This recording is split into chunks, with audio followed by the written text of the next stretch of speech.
no me tengo que olvidar de esto. La semana próxima creo que es de exámenes, ¿no?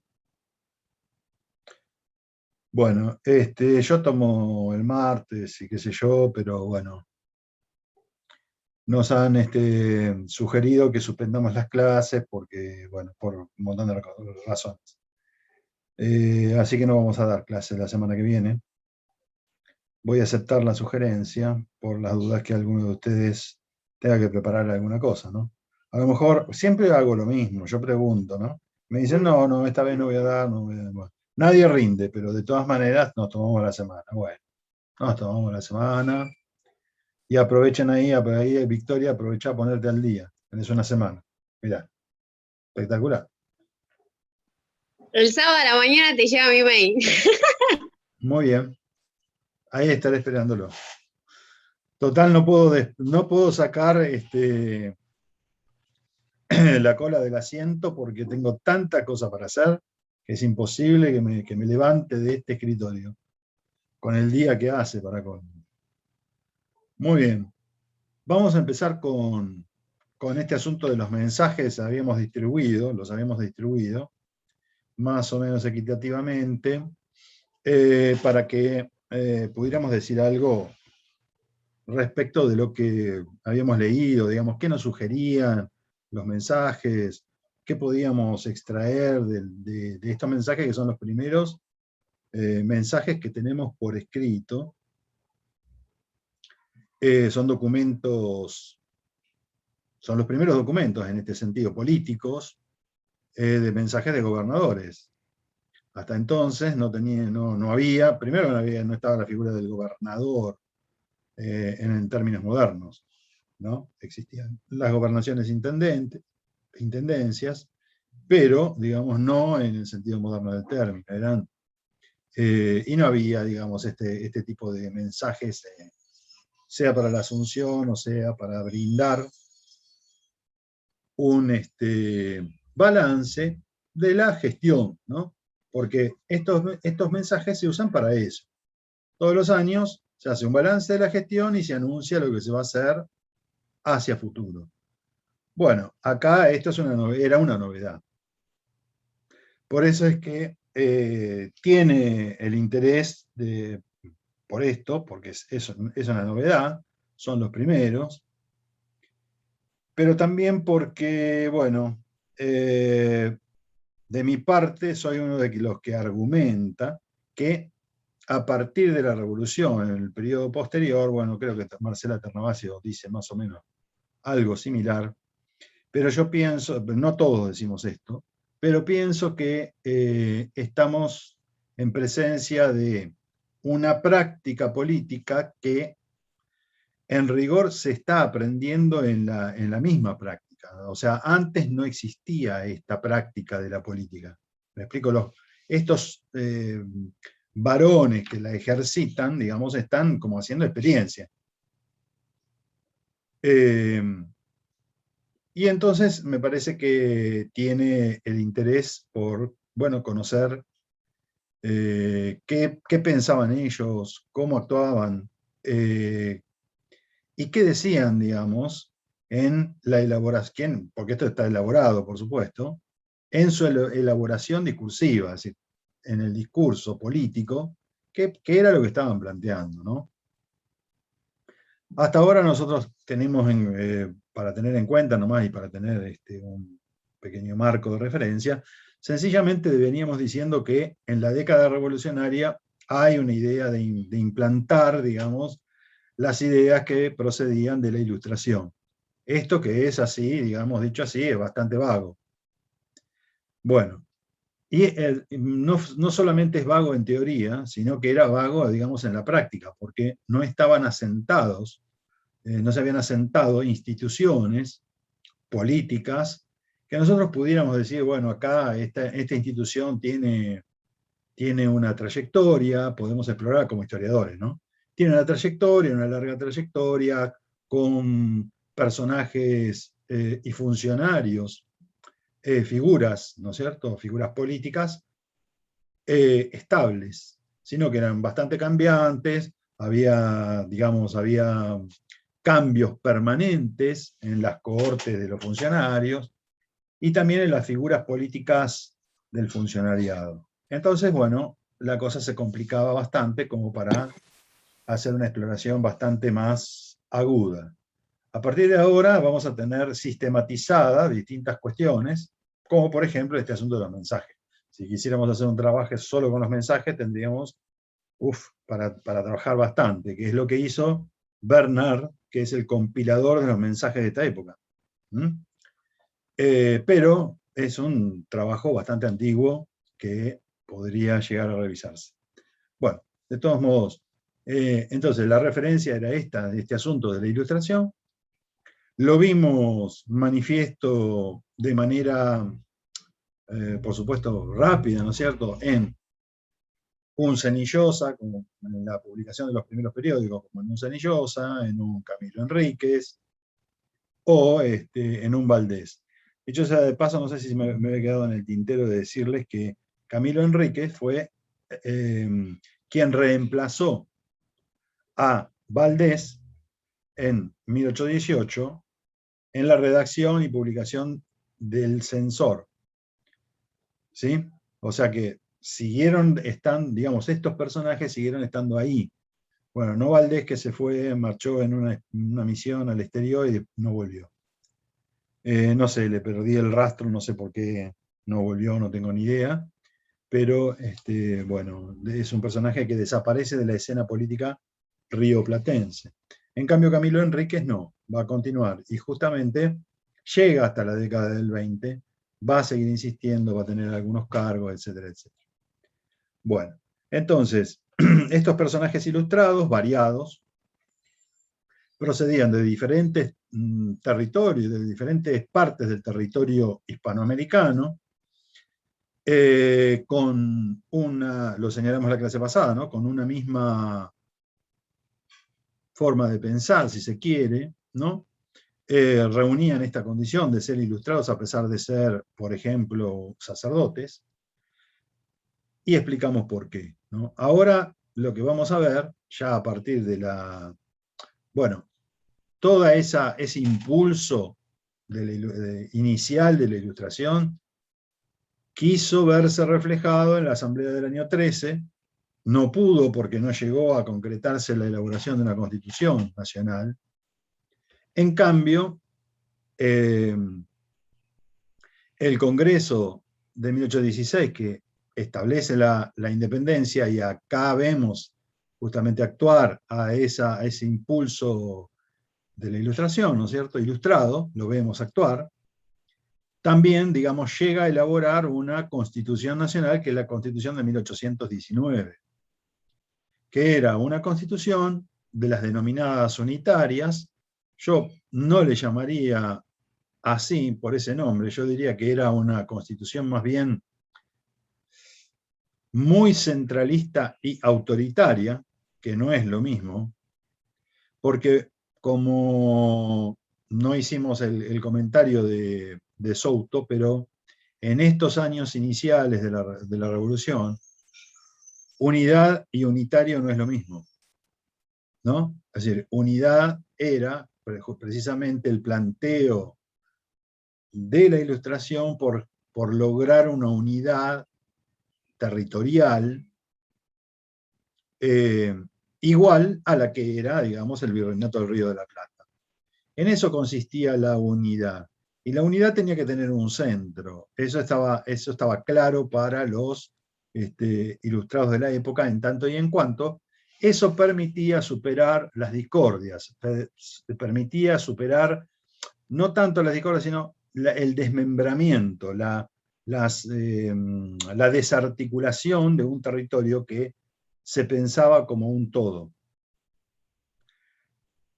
Pero esa Constitución de 1819 terminó siendo esto que, así, más o menos, como les puedo calificar. Si la exploramos por dentro, nos vamos a dar cuenta que tenía algunas ventajas, por supuesto, de las que uno puede señalar como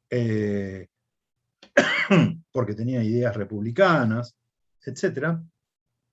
Pero también es cierto, digamos, que tenía unas ideas muy autoritarias en el sentido de que el centro, que en este caso podía llegar a ser Buenos Aires, pero incluso algunos lo disputaban a ese centro, podía ser algún otro, pero digamos era fuertemente centralista y eso complicaba, digamos, mejor dicho, avasallaba bastante las autonomías, lo que se consideraban eran las autonomías regionales, o de los que empiezan a considerarse como provincias, que no están todavía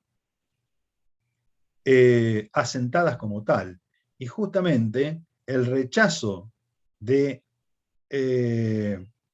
Santa Fe, Entre Ríos, y después todo el litoral, ¿no? Y después el interior, a la Constitución de 1819, supuso la formación o la aparición de las provincias como tal.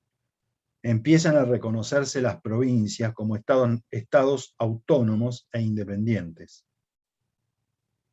¿Me explico, no? Es decir, después de la batalla de Cepeda, en 1820 se establecen las provincias, los regímenes provinciales. Entonces, cada una de estas provincias que se constituyen como estados, nosotros le llamamos provincias, en otros países llaman estados, ¿no? Como los Estados Unidos, ¿me explico? Son las provincias, los estados de Estados Unidos son las provincias nuestras. Entonces, nuestras provincias se constituyen como tal en 1820 y tienen un reconocimiento como tal, porque cada una asume su propia soberanía y no hay una organización o una figura que sobrepase, que esté por encima de este cuerpo que ya empieza a tomar una fuerza, digamos, y una forma soberana. En ese marco es que la provincia de Buenos Aires comienza por su cuenta, así como lo hará Santa Fe también, Entre Ríos, Córdoba, Mendoza, San Juan, La Rioja, Tucumán, Santiago del Estero. Todas ellas empiezan al constituirse como provincia y reconocerse a sí mismas como estados autónomos e independientes, bueno, deberán organizarse. ¿Me explico, no? Cada una por su cuenta se organiza como quiere. No hay algo que las englobe. No hay un documento, algo que reconozcan todas las provincias y digan, bueno, vamos a adoptar esta forma de gobierno, este sistema de gobierno. De manera tal que, bueno, en el caso de la provincia de Buenos Aires, lo hará. Y es lo que empezamos a ver a través, digamos, de estos mensajes, ¿correcto? Va a haber una serie de inconvenientes bastante severos respecto de esas autonomías provinciales, porque imagínense que, por ejemplo, en el aspecto judicial, existía ya para 1820, en la época colonial se había establecido la Real Audiencia de Buenos Aires, que era la instancia superior, digamos, como tribunal de justicia, es decir, todas las causas que se iniciaban en primera instancia se resolvían rápidamente y si no, si había apelaciones, se apelaba a la Real Audiencia, que era como decir la Corte Suprema. ¿Estamos? Pero a partir de 1812 cambia la denominación, ya deja de denominarse Real Audiencia y pasa a ser el Tribunal Superior de Justicia. Y ese Tribunal Superior de Justicia, o Cámara de Apelaciones también, que se llama así, Cámara de Apelaciones, digamos, tenía jurisdicción sobre todo el territorio, ¿sí? Constituido ahora por provincias autónomas. Entonces, ¿qué pasaba? Digo, va a empezar a haber problemas porque ¿qué pasaba con vamos a poner hipotéticamente un caso, ¿no? Un crimen en Santiago del Estero resuelto en primera instancia, pero apelado. ¿Apelado a dónde? Apelado a la Cámara de Apelaciones, pero resulta que esta Cámara de Apelaciones estaba en Buenos Aires, explico, y era, digamos, sustentada por Buenos Aires. Bueno, conflictos y problemas como esto va a haber muchísimos. Razón por la cual es, digamos, por un lado, las provincias son autónomas e independientes, pero tienen estos problemas, y entonces también van a querer, por eso va a ser bastante sutil y matizada la cosa, también van a querer la unidad, porque saben que tienen una serie de inconvenientes que no pueden resolver. Bueno, ese es el marco en el cual emergen los mensajes.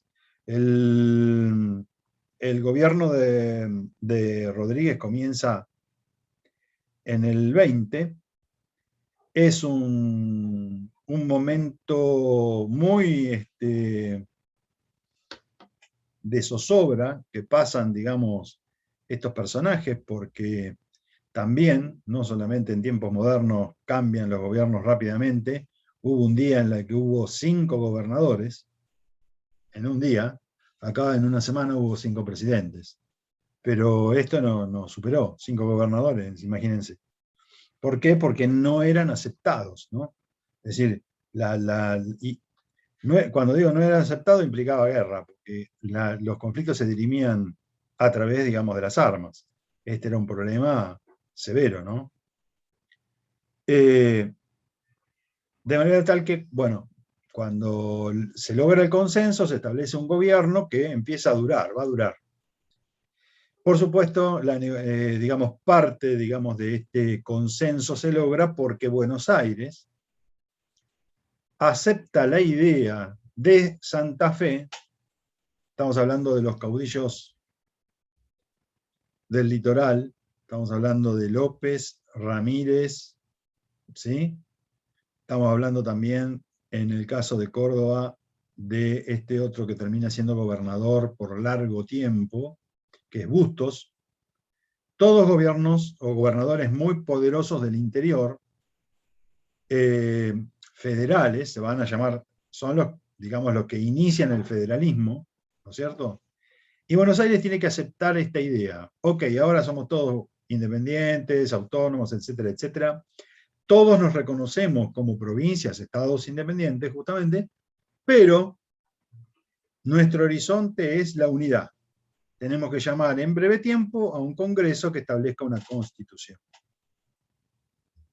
Era, digamos, entraba en juego esa negociación, y Buenos Aires tenía que decir que sí. ¿Por qué les cuento esto? Porque vamos a empezar a ver contrastes con el discurso. Muy bien. El primero de los mensajes viene en mayo del 22, de 1822, ¿cierto? Y es después, justamente, de más o menos un año de gobierno y de estabilidad. No está el gobernador porque se encuentra en la campaña, ¿no? Está en la frontera. Antes que nada, por supuesto, era un soldado, así que, digamos, que comandaba un ejército, así que se encuentra, digamos, como comandante también de la frontera, tratando de apaciguar a los indígenas, etcétera, etcétera. Dicho sea de paso, en esta época se hizo una campaña, de las campañas estas que se llamaban al desierto, ¿cierto? Es decir, esta es una de las varias campañas al desierto que ya se habían hecho. Y se van a seguir haciendo hasta Roca, que va a ser la campaña al desierto más, diría yo, mentada, ¿no? Más famosa, aunque no es la más importante respecto, digamos, de la consecuencia, porque las campañas anteriores fueron más importantes que la de Roca. Roca viene a ser una especie de oportunista, diría yo, que dice, ¿vieron cómo terminé con todo? Ahora soy presidente. ¿Me explico? Se lo digo así para no abundar en detalles. Bueno, y entonces, dicho sea de paso, entonces Rodríguez está haciendo una de las campañas al desierto, en donde momentáneamente podríamos decir que es efectivo, corre la frontera, ¿no? Un poco más al oeste y al sur de lo que hoy es la provincia de Buenos Aires, hasta entonces no pasaba más allá de poco más de la línea del Salado. Si ustedes ponen en su cabecita, ven, digamos, el mapa de la provincia de Buenos Aires y encuentran, van hacia la bahía de San Borombón, ahí van a encontrar que desembocan los dos ríos más importantes de la provincia, diría yo, o casi los más importantes, que son el río Salado y el río San Borombón. El Salado está más al sur. Si siguen toda la línea del Salado, las lagunas, las encadenadas, trazan una línea por Bragado, todo por donde va el río, llegan hasta Junín, más o menos, las lagunas, ahí suben un cachito, ahí están Menincué, que actualmente se inunda cada 2 por 3 porque la laguna de la Picasa se rebalsa. ¿Alguno de acá es del interior? ¿De por ahí? ¿Conocen por ahí? Esperen que me apareció un cartelito y no... Ahora los veo. ¿No? ¿Me dijeron? No, sí. No vi.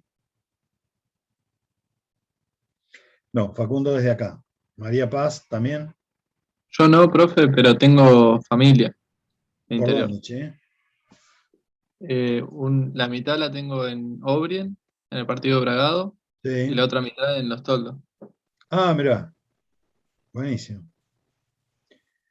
Sí, Los Toldos que está ahí nomás de Junín, ¿no? Los Toldos por los Toldos Claro. de Baigorrita, que fue uno de los caciques, uno de los hijos del coronel Baigorria, ¿no? Que se encuentran sus memorias escritas en castellano, en un castellano bastante raro, aindiado, digamos, un castellano aindiado, ¿no? Escrito por un testigo de la época que luchó en los ejércitos libertadores, para Urquiza, para Rosas, luchó a favor de todo el mundo, a favor de Mitre, ¿no? Y tiene un libro que es extraordinario, ¿no? Son sus memorias. Bueno, a veces es bueno seguir los mapas.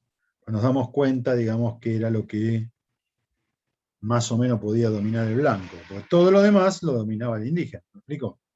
Ese es el punto, ¿no? Entonces,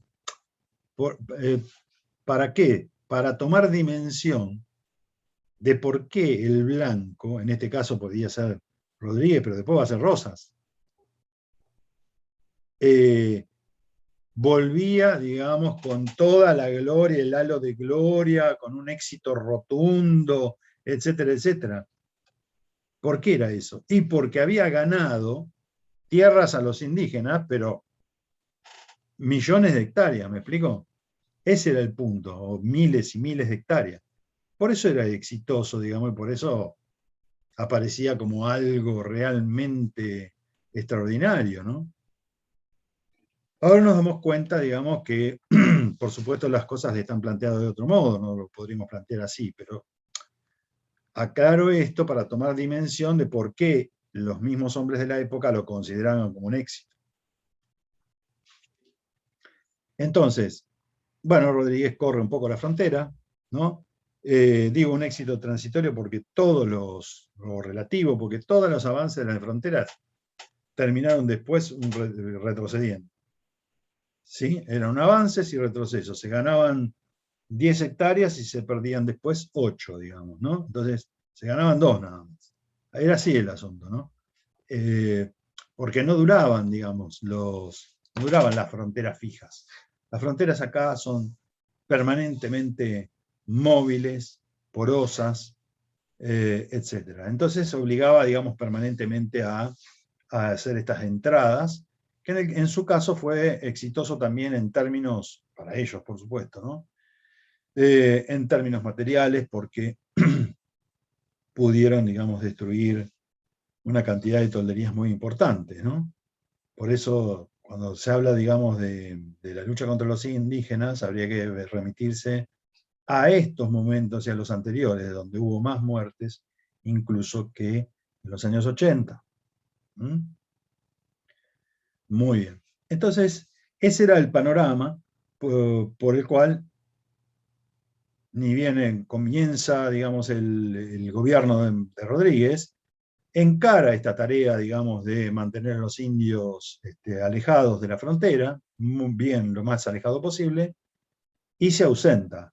De manera tal que en Buenos Aires quedan, digamos, los políticos que lo han seguido, son sus ministros, y en este caso le toca a Rivadavia dar el primer mensaje. Desde el punto de vista cronológico, entonces, vayamos primero por Rivadavia, ¿no?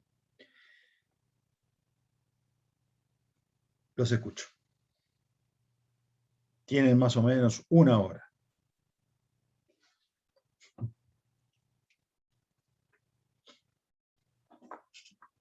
¿Quién empieza? ¿Quién tira la primera piedra?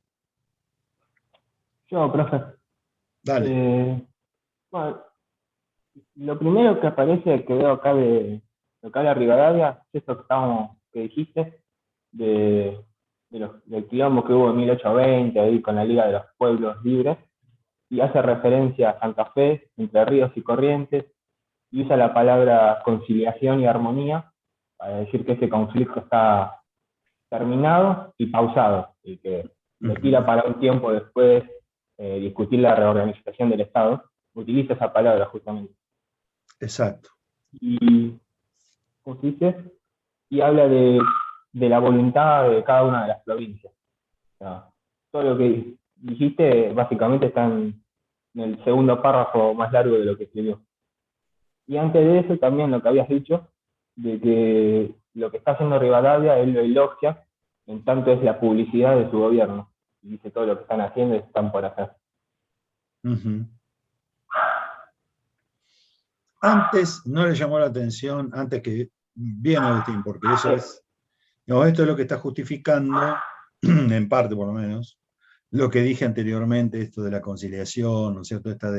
Esto del tratado, va a haber un tratado que es el Tratado del Cuadrilátero, que van a firmar después, justamente en donde queda sellado esto, ¿no? Esto que decimos. Pero, digamos, esto implicó, digamos, que Buenos Aires dijera, sí, aceptamos esto, porque ya, digamos, habían perdido. Militarmente estaban derrotados. Entonces, lo que hacen es aceptar. Pero antes de eso, ¿no le llamó la atención también, digamos, porque el que abre la sesión Rivadavia, no? No. No es el señor Álvarez.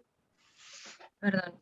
No, me llamó la atención que como que el acta no habla de él en primera persona.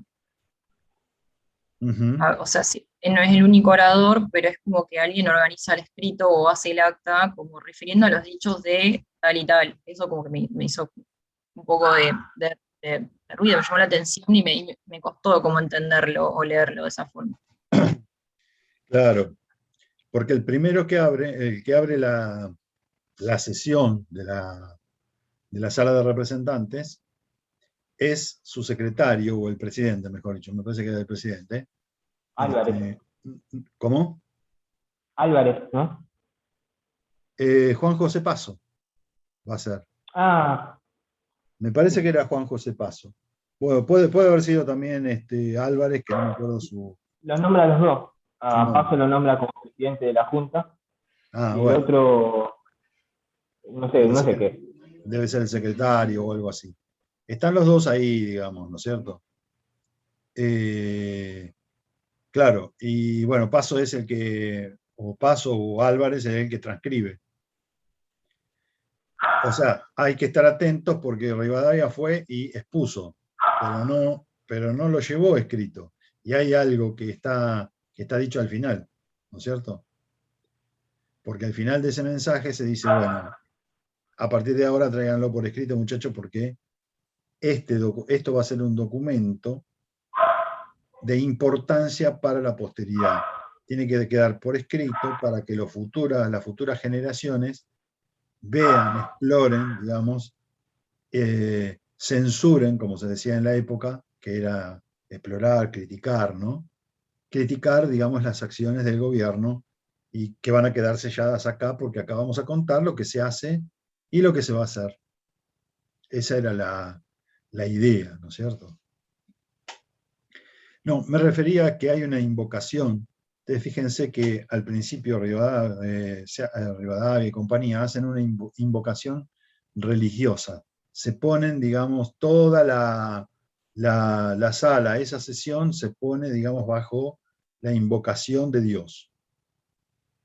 Primera cuestión que llama la atención, en tanto y en cuanto, bueno, estamos en un periodo de esplendor, digamos, de la racionalidad. ¿Me explico? Sin embargo, esto todavía está y es muy fuerte. Y tal vez una concesión, digamos, justamente a los sacerdotes revolucionarios que todavía estaban allí.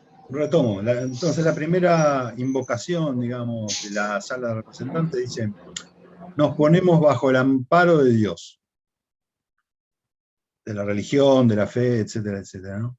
Que era como decir, digamos, y hacer todo un reconocimiento para con uno de los cuerpos, ¿no?, que venía de la época anterior. Recordemos que la iglesia no es sencillamente un rejunte de gente que anda, no, sino que, digamos, es un cuerpo que actúa como un todo, ¿no? Es uno de los factores, podríamos decir, de poder en estas sociedades, ¿no? Bueno, en la actualidad también tal vez podríamos decir lo mismo, ¿no? Pero, digamos, en aquella época era un sector bastante poderoso, influyente, ¿no?, en la generalidad de la población. Entonces tal vez era una concesión que se le hacía, digamos, que se le hizo siempre a la Iglesia Católica Apostólica Romana en el Río de la Plata y en la Argentina. Y después también llama la atención que esta sala termina consagrando también la presencia permanente de otro de los cuerpos. ¿Cuál? Porque así como dicen, hoy diría lo mismo un ministro, que nos ayude Dios, ¿no es cierto? Ahora, digamos también que nos ayuden otros que nos están amparando. ¿A qué otro cuerpo hago referencia? No es el ejército de la provincia, ¿no?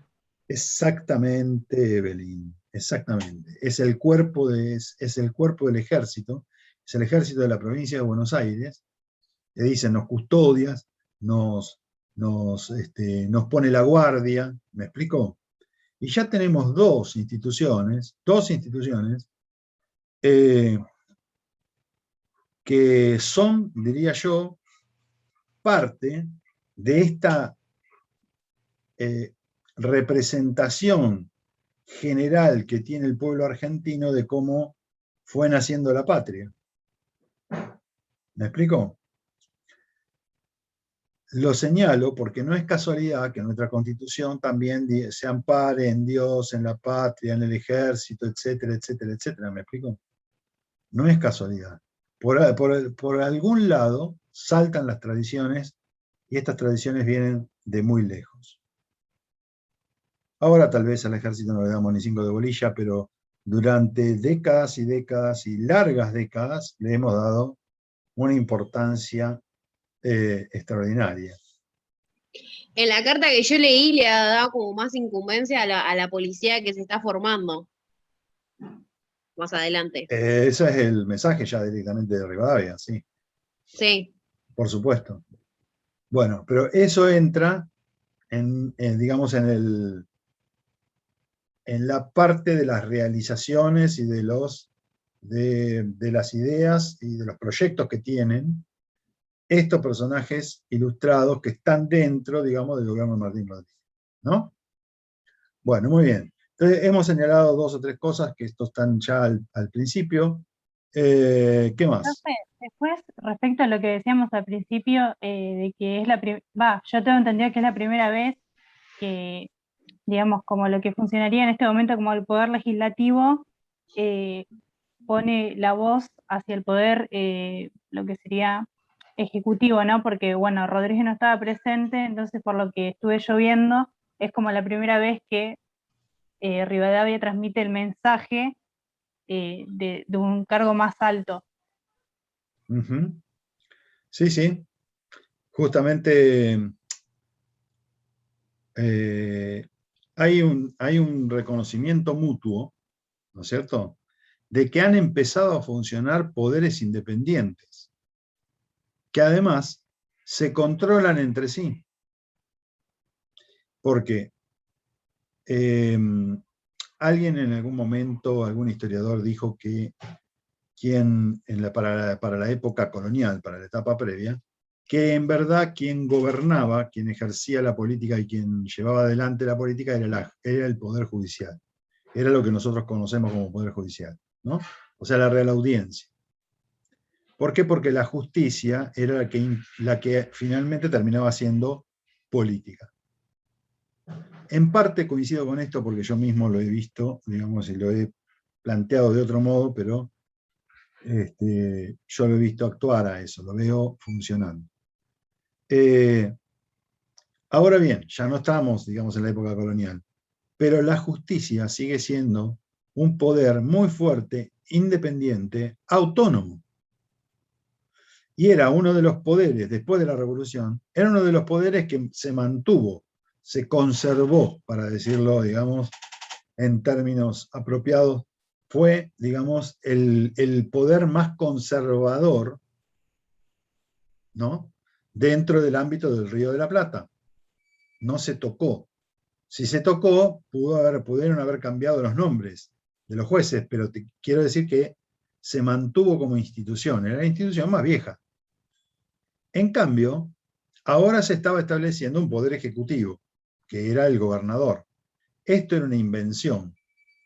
Y por el otro lado, digamos, la Sala de Representantes, que viene a ser la Cámara, digamos, una Cámara sola, es una república unicameral, que tiene determinadas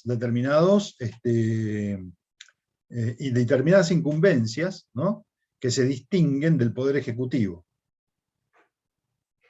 Ir a la legislatura, llevar el mensaje del gobernador en presencia o en ausencia, lo mismo, es reconocer la existencia de ese poder autónomo, al mismo tiempo que decir, tengo que rendirles cuentas, ¿a quién? El pueblo, ¿no? Porque representan al pueblo. Al pueblo, exactamente, Evelyn, al pueblo. ¿Por qué? Porque allí están los representantes de. Esto es un cambio muy, muy importante. Esto es, digamos, el sentido que le daban estos personajes ilustrados a esta acción concreta. ¿Me explico? De hecho, Rivadavia como que, digamos, que acaparó un poco lo que sería la figura de Rodríguez en ese sentido. Si bien Rodríguez era el gobernador, como que Rivadavia se presentaba medio como un representante del pueblo y acaparaba un poco lo que era el rol de Rodríguez, ¿no? Rivadavia lo que pasa es que tenía una personalidad, creo yo, me parece, por lo que he leído, ¿no?, avasalladora, en el sentido de que tenía un ímpetu que, bueno, por ahí otros no tenían, ¿no? García era un personaje también García era el otro ministro. Son los dos ministros poderosos, digamos, de ese gobierno.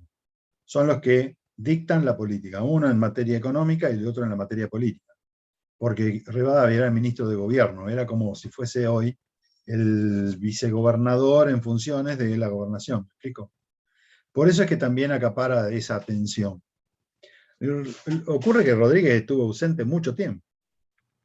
A mí me parece que no quería venir, porque dijo, no, mejor que se arreglen estos tipos, vaya que le salga mal, mejor me quedo acá, comando, porque observen que yo les dije al principio que era un soldado, ¿no? Es que este es el punto, ¿no? Acá los soldados, no todos los soldados son también al mismo tiempo políticos. Estos otros forman parte de una cohorte de intelectuales. Rivadavia, García, Agüero, todo esto que se denominó, como Bagú lo llamó, Sergio Bagú es un historiador socialista, por supuesto que hace mucho tiempo que se murió, pero uno de los primeros que escribió un libro que se llama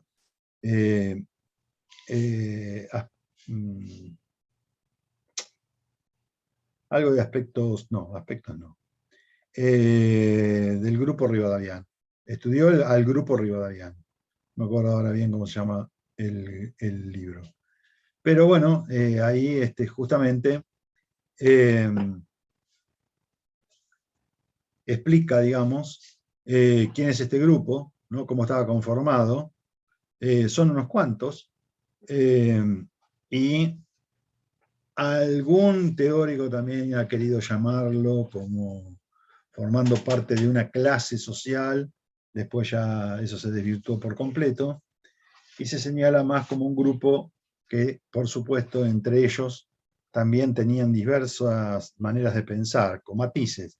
Todos eran ilustrados, todos pretendían una república, pero después tenían disidencias y matices entre sí.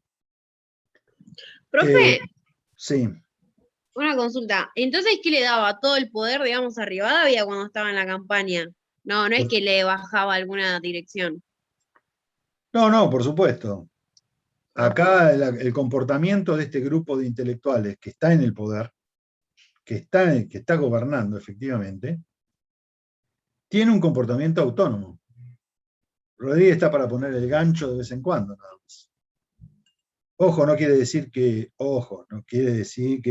vamos a desmerecer la tarea de desmerecer o merecer, no importa, ¿no? La tarea del gobernador. A lo mejor el gobernador pensaba lo mismo. Pienso que en muchos aspectos pensaba exactamente lo mismo, porque también era un personaje ilustrado, era bastante conocido, yo conozco su trayectoria por distintas razones, pero también tenía, diría yo, que algunas características que bien podrían ser consideradas como conservadoras, mientras que estos, yo los llamo más como revolucionarios. En todo caso, todavía no está explicado por qué son tan revolucionarios, ¿no? Pero vamos a explorarlo. Bueno, entonces, ¿qué más decía Rivadavia?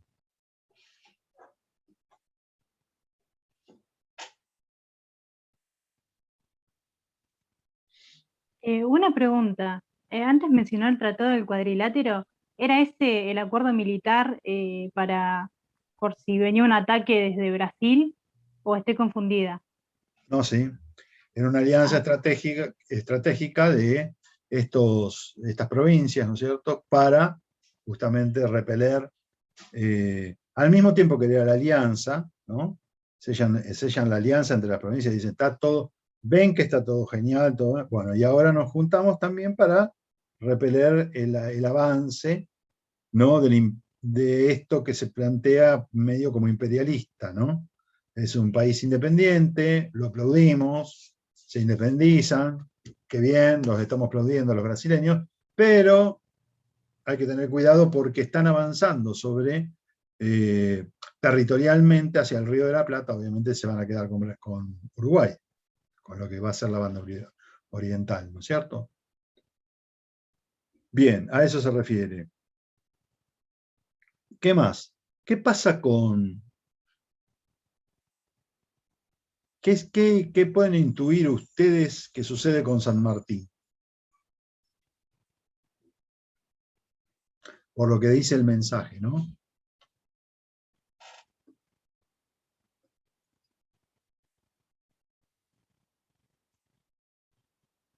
Están totalmente de acuerdo con San Martín, aplauden a San Martín, dicen, qué genio este general, está destinado a ser el padre de la patria.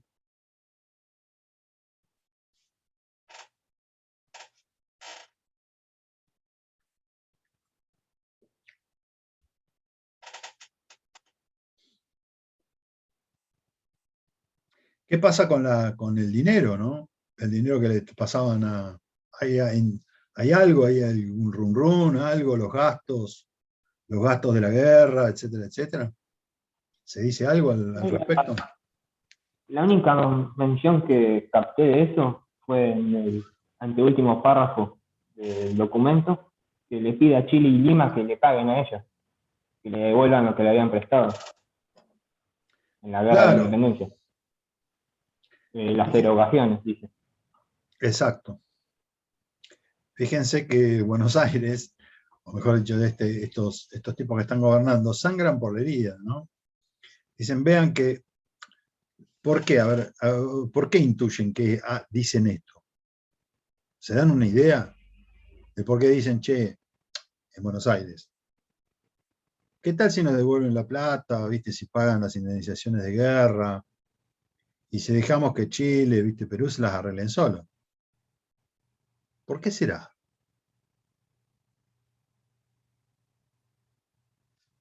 Estarían quebrados, no sé, no leí yo. Está relacionado también con la que piden el empréstito. Sí, ojo que esto es en el 22, ¿viste? Todavía falta un tiempito para que pidan el empréstito. Pero de todas maneras, más allá de que estén quebrados o no, porque no estaban tan quebrados en este momento, ahora son autónomos, no tienen que... O sea, ¿qué es lo que están argumentando? No tenemos la carga ahora del ejército. ¿Por qué vamos a seguir teniéndola?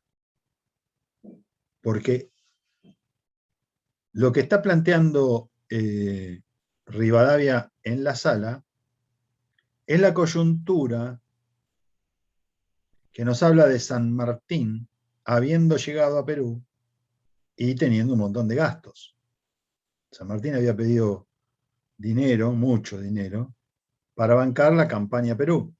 O sea, una vez que le bancaron el directorio en Buenos Aires, le bancó la campaña, vamos a ver, lo voy a decir de nuevo porque si no suena como que es todo Buenos Aires, no. El directorio, que era como un presidente, era un poder nacional, fue el primer intento por generar una nación unida, destinó mucho dinero a solventar el gasto de la campaña militar de San Martín a Chile. Hasta ahí me siguen. Le puso la plata. Y, por supuesto, San Martín después recogió un montón de dinero en las provincias del interior, sobre todo de Cuyo, que fue la que más puso o llevó, digamos, sobre sus espaldas, digamos, esta campaña, ¿no? Pero también desde el punto de vista de los hombres. Por eso el dinero no lo es todo, digamos, en una campaña militar de la época. No lo era todo. Ahora bien, una vez que termina su campaña en Chile, San Martín dice, bueno, ahora tenemos que ir a Perú. Ahora hay que seguir. Su argumento era que había que sacar a los españoles del lugar donde se reproducía prácticamente. O sea, el centro más importante en Sudamérica de los españoles, de los realistas, estaban en Perú. Entonces había que combatirlos directamente en la cueva y no en los alrededores, digamos, en la periferia. Esa era su idea. Y la lleva adelante. Ahora, ¿a costa de qué? Él quedó enemistadísimo con Buenos Aires porque Buenos Aires no le pasaba dinero. Pero no le pasaba dinero por esta razón que ahora explicamos. Bueno, de todas maneras, consigue, digamos, una financiación, consigue que lo financien las provincias del interior, incluso Mendoza, Cuyo, consigue que lo financie Chile, obviamente, y hace esa campaña libertadora del Perú, en la que después le lleva años, se estanca ahí, se quedó estancado, y ahí es donde San Martín se dibuja por completo desde el punto de vista militar, político, militar y político. Entonces, bueno, ahí hasta los propios, digamos, lo critican. General Las Heras va a ser uno de los críticos de San Martín, furioso. Y eso que era una de las manos derechas de San Martín. Muy bien. Entonces, ¿qué sucede en Buenos Aires mientras tanto? Mientras San Martín se queja porque no le pasan dinero, ¿qué sucede en Buenos Aires? Pero en Buenos Aires sucedió varias cosas. Primero, se votó en contra de la constitución, de una constitución nacional. Pero hasta el 19 existía un gobierno nacional que erogaba dinero, o le pasaba dinero a una campaña que además no se hacía en tierra propia, se hacía en el exterior. ¿Me siguen, verdad? O sea, había que justificar por qué se destinaba dinero a una campaña que se hacía afuera. Está bien, estaba todo el ímpetu y la idea, digamos, de la liberación, de la libertad de los pueblos, libertad, libertad, libertad, pero esto tenía su costo. y tenía su costo económico y político. Entonces, en el 20 se desarticula el gobierno nacional y las provincias se vuelven autónomas. Y aquí es donde, entonces Buenos Aires dice, nosotros también somos autónomos, tanto como la provincia de Salta. ¿Por qué tenemos que solventar nosotros esa campaña libertadora de San Martín, que ahora ya no tiene sentido? Digamos, tendremos que todos poner dinero o todos solventar la misma campaña, dado que antes teníamos ese objetivo. Ahora, ¿el objetivo cuál es? Y mira, el objetivo ahora es la sobrevivencia. Tenemos que sobrevivir cada uno de nosotros a su manera. No tengo dinero para pasarte. Eso es lo que le estaba diciendo Buenos Aires al ejército libertador asentado en Perú. Le está diciendo, no me reclames a mí el dinero, que lo ponga otro. Pero además, cuando dije que sangraba por la herida, lo que está diciendo es, bueno, ahora devuélvanme el dinero. Devuelvan el dinero o paguen las deudas que contrajo Buenos Aires al solventar las campañas de San Martín. ¿Se entiende el planteo? Los porteños, ¿qué van a decir? Siempre. Cuando hay que pagar campañas para todo el mundo, nosotros tomamos los créditos. Ahora, cuando nos dejan solos, también nos dejan solos para pagarla. Esta es una disyuntiva que siempre está ahí, digamos, molestando, digamos, empiojando las formas de organización nacional, por una razón fundamental. Porque del otro lado, ¿qué pueden decir? ¿Cuál podría ser el argumento para que Buenos Aires se haga cargo de las deudas?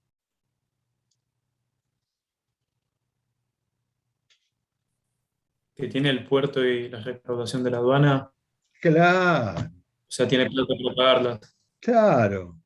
Pero si vos sos, Buenos Aires es la única que puede pagar esas deudas porque tiene la aduana. Y si no, nacionaliza la aduana, compartir los gastos de, digamos, la entrada de la aduana, y entonces estamos todos en un pie de igualdad. Y Buenos Aires, ¿qué argumentaba? Y bueno, para eso organizate y hagamos una república, un Estado nacional. Acá tenés la Constitución. No, pero esa Constitución no quiero otra. Bueno, y entonces, ¿me explico? Los conflictos se dan por estas cosas, entre otras.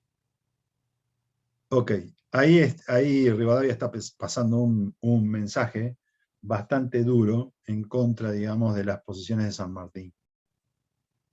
Y también, digamos, esto hace recordar o justifica por qué San Martín no es un prócer durante el siglo XIX. San Martín era una persona bastante no querida para esta época, en la década del 20 y 30, ¿no? Bastante no querida. Bueno, perfecto.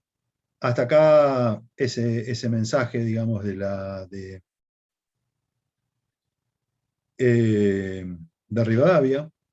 También hablaba de la publicidad de los actos públicos, cosa que esto es muy novedoso, ¿no? Esto es nuevo también. Bueno, y como dijimos que tenían que dejar este asunto del testimonio para la posteridad de lo que estaban haciendo. El segundo de los mensajes se da en 1823. Y es el mensaje, ahora sí, de Rivadavia y García, ahora en común. ¿Qué pasa con estos mensajes? A ver.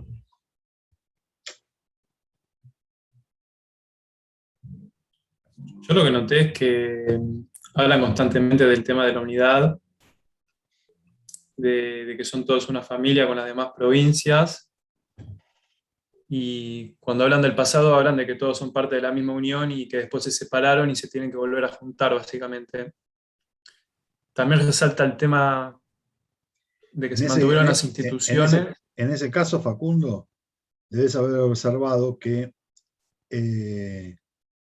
habla como de una especie de sentimiento natural para formar una sola familia. ¿No es cierto? Es como que... Dice que naturalmente se inclinan a eso. Exacto. Obviamente son las provincias del territorio que conformaba el antiguo virreinato, que teóricamente tenían un sentimiento común, un sentimiento natural, que los llevaba, digamos, a conformar la unidad. Pero, vamos a ver. Sí, decime. También podemos ver cómo impacta la ilustración con el tema que dice que hay que erradicar la ignorancia, como que hay que formar a personas críticas, empiezan a organizar la policía, también los edificios públicos empiezan como, dice, como a elevarse, como que yo creo que como que le ponen como un poco más de fachada con este estilo, como medio como para imitar las instituciones europeas, como glorificadas. Sí, acá vemos precisamente ese impulso ilustrado, lo vemos como, con más detalle qué significa ese impulso ilustrado. Y en todo caso podemos entender mejor a algunos de los autores cuando nos hablan de que estaban fuertemente influenciados por un liberalismo utilitarista, sobre todo por el utilitarismo bentiano, ¿no? De Bentham. ¿Qué implicaba esto? Hacer cosas, digamos, tenían una mente utilitaria, o dicho de otro modo, una mentalidad práctica, una manera de hacer política que llevaban, digamos, directamente a la práctica, lo llevaba directamente a la práctica. ¿Cuál era ¿Eso la es lo práctica? que habla Gallo, que lo nombra como utilitarismo inglés? Claro, exactamente. Ah, ¿El que habla quién, dijiste? Que no te entendí. Gallo. Claro, exactamente. Ese es el utilitarismo inglés. De la mano de Bentham, Rivadavia y compañía hubieron de aprender estas cosas, digamos, prácticas, ¿no es cierto? Es decir, con una mentalidad extraordinariamente práctica, llevar, digamos, adelante una serie de actividades que hicieran posible, hicieran visible al conjunto de la población las ventajas que traía aparejada un sistema republicano. Es decir, nosotros por un lado tenemos digamos, la república con división de poderes. Esto es una ventaja para la población.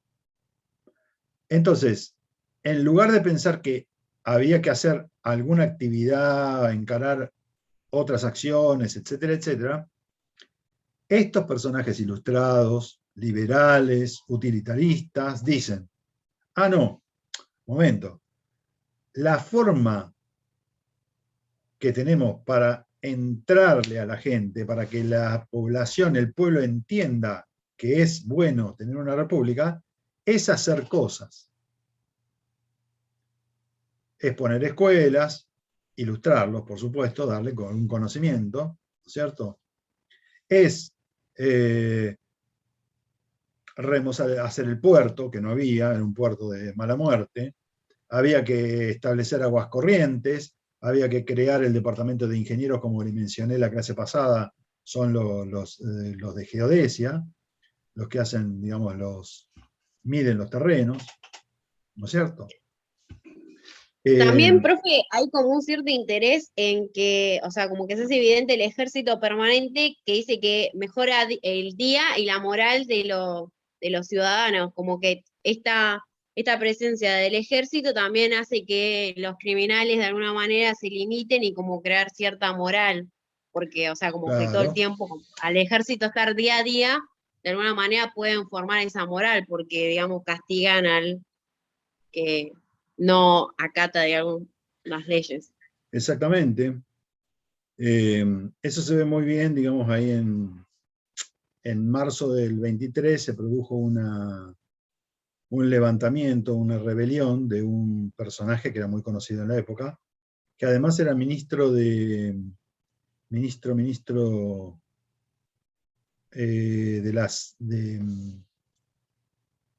la Sala de Justicia, del Tribunal de Justicia, que era Tagle, ¿no? Hay una rebelión, la famosa rebelión de Tagle, que es aplastada, ¿no es cierto? Pero lo llevan, digamos, y le hacen un juicio a Tagle.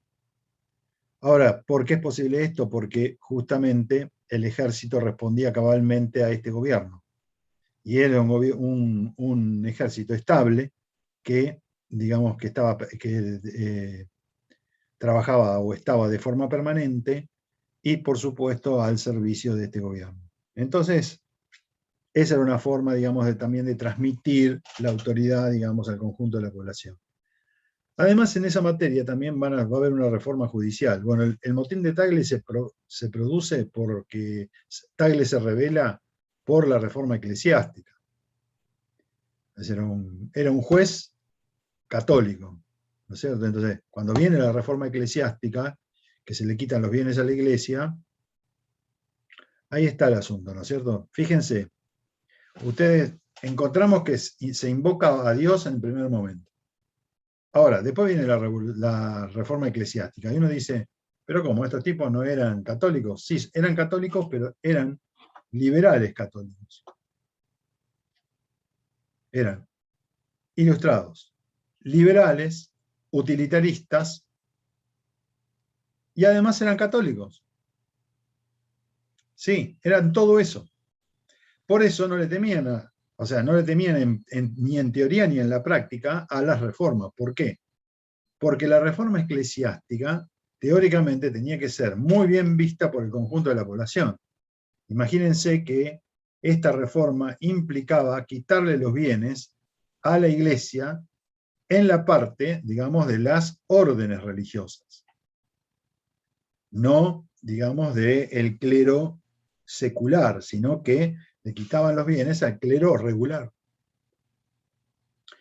¿Se entiende esto que digo de la diferencia de los regulares y los seculares? Pregunto porque es importante conocer lo que existen en la actualidad. O sea, el clero secular es el clero son los curas católicos de las parroquias, ¿correcto? Son los curas parroquiales. Y por supuesto también los presbíteros, obviamente. Son distintos grados de la iglesia, los obispos, etcétera, etcétera. Pero después está el clero regular, y el clero regular es otra cosa, son las órdenes religiosas en paralelo a este clero secular que trabaja con la gente. Por ejemplo, son los franciscanos, son las órdenes religiosas. Los franciscanos, no me sale ahora. Jesuitas. Los jesuitas como Francisco, por ejemplo, ¿no es cierto? Que forman los dominicos o dominicanos. En fin, hay los betlemistas, que estaban también acá en el Río de la Plata. Todas órdenes religiosas que estuvieron asentadas acá en Buenos Aires, en los alrededores. Y también, por supuesto, en el conjunto de las provincias. ¿Qué hace esta reforma? Le quita los bienes a esas órdenes. Eran muchas, pocas, etc. Y eran miles de hectáreas, estancias, conventos, un montón de edificios públicos que tenían ellos, privados porque era para la orden nada más, que ahora se van a poner al servicio digamos, del conjunto de la población. Pensemos, por ejemplo, algunos de los conventos directamente, que se los expropian las propiedades, ¿no? Esas propiedades van a pasar a ser colegios del Estado. Entonces, ¿qué buscaban estos tipos? Buscaban también un impacto, digamos, mostrarle a la población que eran medidas buenas. Al margen de que pensaron, no argumentaban mucho si el clero regular servía para algo o no. Lo hacían directamente. ¿Me explico? No decían, bueno, estas monjas que están metidas ahí adentro, monjas de clausura. A ver, curas de clausura que están encerrados ahí adentro. A ver, ¿para qué sirven esta gente? Para nada, son unos inútiles, son zánganos de la sociedad. Que hay que mantenerlos. ¿Y con qué los mantienen? Y los privados, las familias que mandan ahí a sus hijos, le pasan una pensión. ¿No? Y se ven beneficiados el conjunto de los que están ahí adentro. Cuando se agota el dinero, hay que bancarlos.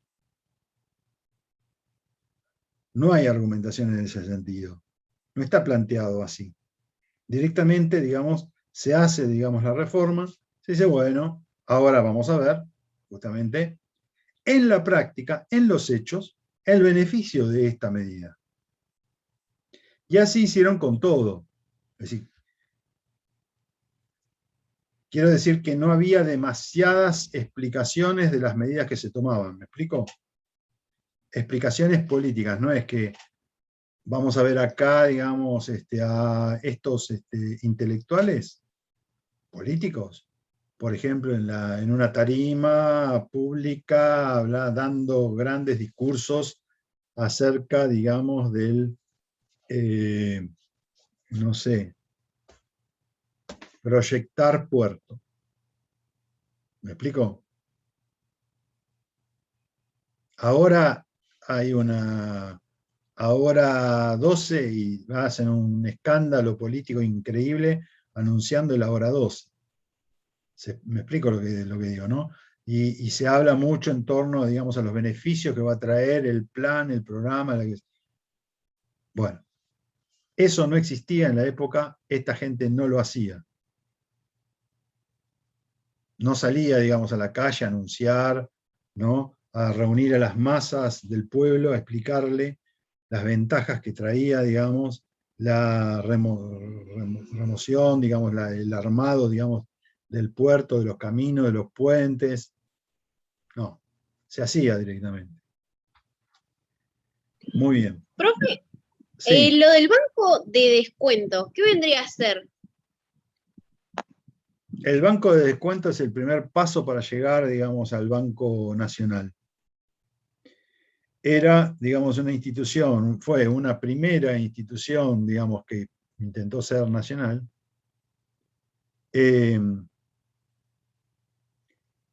financiera, la institución financiera, porque pensemos nosotros que no había dinero físico, no había todavía, no se acuñaba papel, ¿me explico?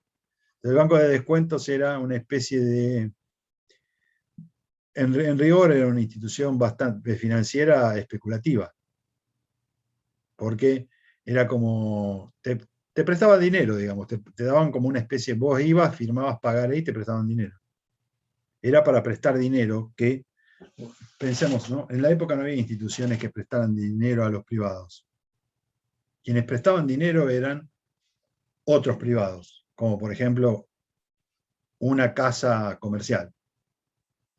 ¿Sí? Por ejemplo, ¿cómo se llamaban estos tipos? Los hermanos... bueno, ahora no me va a salir. Muy conocida la casa, una casa comercial de importadores y exportadores de productos, pero también con casas, digamos, con casa en Buenos Aires, venta, digamos, directamente como mayorista al público. Pero también comerciantes minoristas. Los grandes comerciantes todos prestaban dinero. O sea, son los antiguos usureros, ¿no? Hoy le diríamos, el usurero del barrio que presta plata. Qué sé yo. Bueno, por entonces había estos tipos que prestaban dinero, porque a falta, digamos, de bancos. No había bancos.